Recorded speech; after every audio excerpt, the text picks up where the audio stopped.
నీళ్లు నిధులు నియామకాలు అని చెప్పి ఏర్పడినటువంటి తెలంగాణలో నియామకాల విషయంలో ఇంకా నిరుద్యోగులు పోరాటం చేయాల్సిన అవసరం ఏర్పడుతుంది.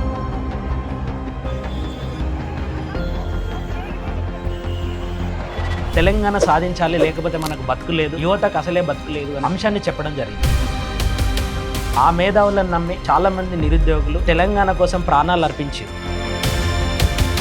అటు బీఆర్ఎస్ ప్రభుత్వం కానీ ఇటు కాంగ్రెస్ ప్రభుత్వం కానీ యువతను మళ్ళీ మోసం చేస్తుంది. ఈ లాలో ఒక ప్రిన్సిపల్ ఉంటుంది, ఎంత పెద్ద తప్పు చేసినకైనా ఒక అవకాశం ఇవ్వాలి, వాని వాదన వినాలి అనేటటువంటి అవకాశం ఉంటుంది. మాకు నిజంగా టాలెంట్ ఉందా లేదా, మేము ఉద్యోగం సంపాదిస్తామా లేదా అని నిరూపించుకోవడానికి ఒక అవకాశం కావాలి నిరుద్యోగులకు. మేము ఉద్యోగం కొట్టాలి, కానీ కొట్టాలి అని అంటే ఫస్ట్ నోటిఫికేషన్ కావాలి కదా. తెలంగాణ అట్టడుగు స్థానం నుంచి 3వ ర్యాంకులో ఉన్నది నిరుద్యోగిత రేట్లో.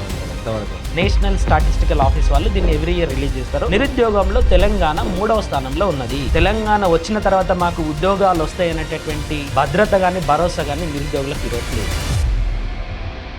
మనకు తెలంగాణ రాకముందు అందరూ కూడా ఏమని చెప్పేవాళ్ళంటే తెలంగాణ వస్తే ఇంటికి ఒక ఉద్యోగం వస్తుందని చెప్పారు. సెకండ్ టర్మ్ వరకు వచ్చేసరికి కూడా కనీసం 1,00,000 ఉద్యోగాలు కూడా రాలేదు. కేసీఆర్ ప్రభుత్వం ఏర్పడిందే తెలంగాణ సెంటిమెంట్ మీద ఏర్పడింది. ఒక 80,000 పోస్టులకు రిక్రూట్మెంట్ ప్రాసెస్ స్టార్ట్ చేస్తామని చెప్పేసి నోటిఫికేషన్ ఇస్తే 16 పేపర్లు లీక్ అయినాయి. బీఆర్ఎస్ ప్రభుత్వం రాసినోనికి ఉద్యోగం రాదు, చదివినోనికి ఉద్యోగం రాదు, చదివి రాసి ఇక రిజల్ట్ వస్తాయన్న క్రమంలో కోర్టుల కేసు వస్తుంది. విచిత్రం ఏంటి అని అంటే వాని యొక్క నిస్సహాయక స్థితిని అడ్వాంటేజ్ గా మార్చుకున్నటువంటి నేటి కాంగ్రెస్ ప్రభుత్వము మొదటి ఏడాదిలోనే 2 లక్షల ఉద్యోగాలు ఇస్తామని చెప్పి ఫస్ట్ 2.5 సంవత్సరాలలో చేసింది ఏందయ్యా అంటే అబద్ధాలను కొనసాగించడం. ఎప్పుడైతే నిరుద్యోగిత రేట్ ఎక్కువ పెరిగిందో ఒక ఉద్యమం అనేది వస్తుంది. ఎప్పటికైనా సత్యమే గెలుస్తుంది. ఒక సైలెంట్ రెవల్యూషన్ అనేది బ్యాక్ ఎండ్ లో నడుస్తూ ఉంటది. ఈ ప్రభుత్వం మోసం చేస్తుంది, నిర్బంధిస్తుంది అనేటటువంటి ఒక వ్యవస్థ అందరి నిరుద్యోగులకి కూడా పోతా ఉంటది. ఇది ఒక రోజు ఉప్పెనై లేస్తుంది. ఆ ఉప్పెనై లేచిన రోజు నిన్ను తొక్కుతుంది.